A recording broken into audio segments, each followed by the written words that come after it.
It's where you've been living this whole time. Should we continue? Uh-huh. Okay, and this is 100% not debatable.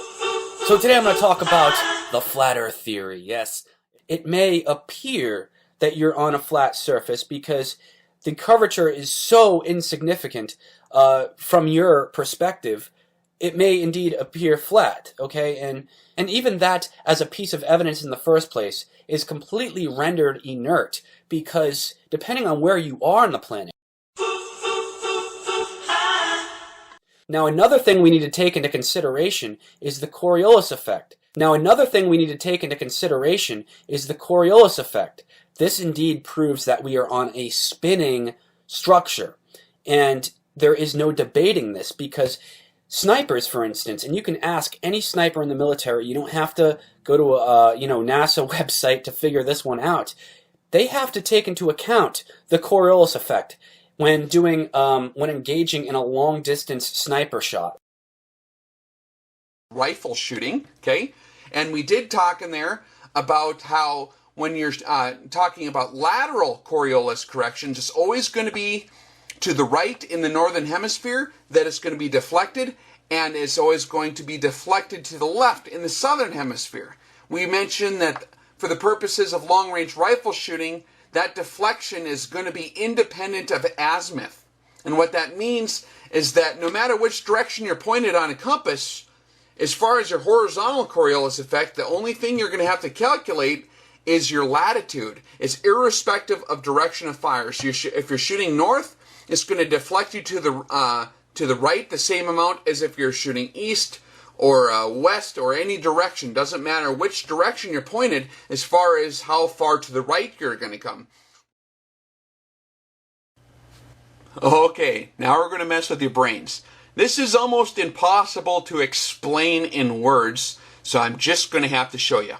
Now, for the purposes of this demonstration, we're going to have to only look at the rotational component of the Earth's motion here, okay? So we're flattening it out. This is a flat model looking downwards on the pole. The center here represents the North Pole. We're looking down on the top of the Earth. The Earth is going to be spinning counterclockwise from the west over here to the east. It's going to be spinning like this, okay? And the edge is going to be 0 degrees latitude. That's going to be your equator. So what's going to happen here? And I'm not going to go buy a globe and draw all over it. I'm sorry. You can do that with your globe at home, though, if you want to see how this works.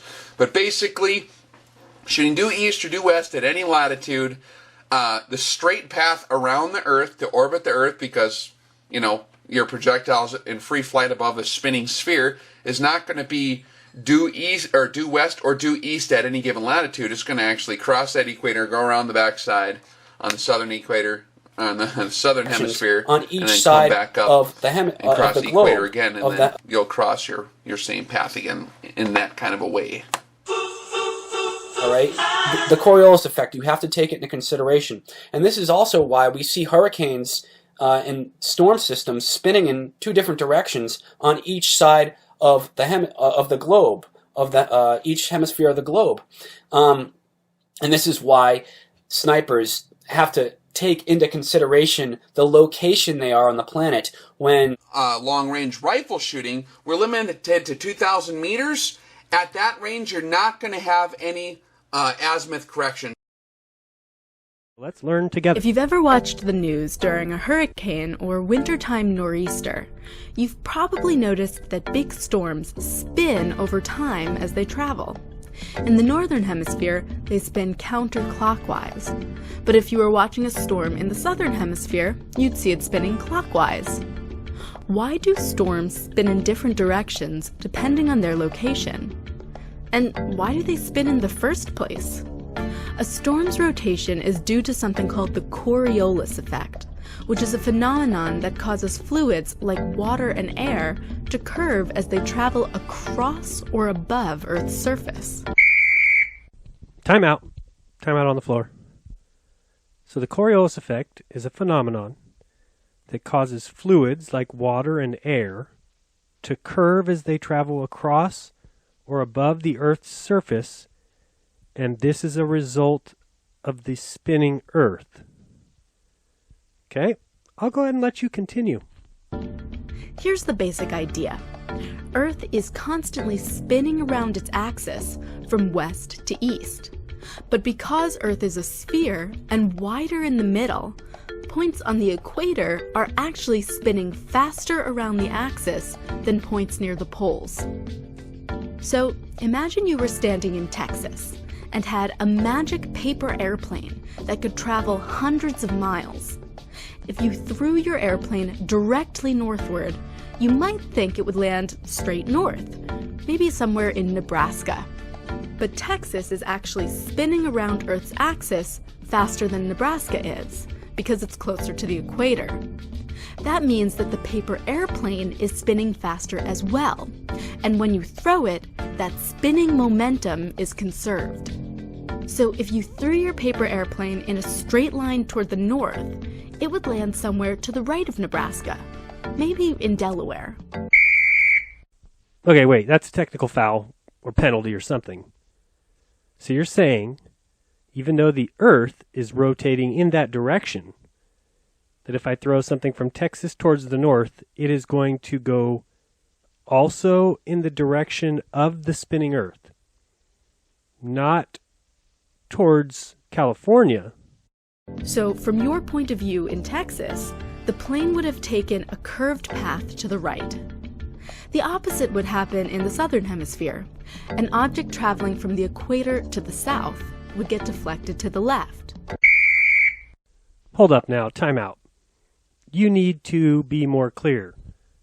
Are you talking about to the left or are you talking about to the east? There's a difference, you know. Let me let you finish because all you've done is further confuse me. So what does this have to do with hurricane spinning? Well, at the center of every hurricane is an area of very low pressure. As a result, the high-pressure air surrounding the center, or eye, of a storm is constantly rushing toward the low-pressure void in the middle. But because of the Coriolis effect, the air rushing toward the center is deflected off course. In the northern hemisphere, the volumes of air on all sides of the eye keep getting tugged slightly to the right. The air keeps trying to make its way to the middle and keeps getting deflected, causing the entire system to spin in a counterclockwise direction. In the southern hemisphere, where the Coriolis effect pulls air to the left, the opposite happens. Storms spin around the eye in a clockwise manner. Aha! I caught you. Double speak, huh? So let's take an example like I've drawn here of a plane leaving California.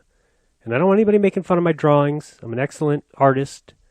Honestly, I could draw the plane that hit the building on 9/11. Want to see? See? Told you. I could also draw the plane that hit the Pentagon. See? Now you all believe me, I'm an excellent artist. Now, back to our passenger jet. Now, you said things from the northern hemisphere had a tend to pull right. Now, do you mean the forward momentum will stay? Does it go to the east or does it go right? Let me tell you your problem here. Let's change our throwing location to the bottom of the southern hemisphere. Now, does this phenomenon cause the paper airplane to go east, which would be the blue line? Or does it cause it to go left, which would be the red line? Or is it only as you say, and I should mind my own business? Because hopefully everyone sees the problem here. If we change to the bottom, and it goes east, isn't this the same as the northern hemisphere? And if we're on the bottom, and it goes left, well then it's the complete opposite of what you just described. Starting to sniff doublespeak. So again, just to make it clear, if we were in the northern hemisphere and we went north, and instead we were looking south, and we threw our paper airplane again, would it go east, as in towards Delaware? Or would it go right, as in towards California? Please explain yourselves a little bit better, because if it goes to the east, then that is the same that you just drew in the southern hemisphere. You're lying, and it's pathetic. To those of you human beings like myself out there, remember where we've seen this before. We saw them do this with the stars. They tried to confuse us with saying that the stars in the south went a different direction. But by just turning around, that fixed the problem. Have we solved the Coriolis effect? So I went to snopes.com. I don't recommend going there ever. But, I mean, they say that we landed on the moon. But I went there because I like to see what they have to say about things. It gives me an idea of what the general world believes. And the question was, does the Coriolis effect cause water to go down the drains differently in the northern and southern hemisphere? And surprise, surprise, Snopes actually told the truth and said no. That is not the cause, and that is a fictitious statement that water drains the opposite direction. It all has to do with the bowl. So that video you guys have been talking about that shows the bowl, I bet you if we check that bowl, it is shaped in a way that makes the water do that. So thanks a lot down there on the equator for helping to push the lies of the pseudo-scientific community. So let's read what Snopes has to say.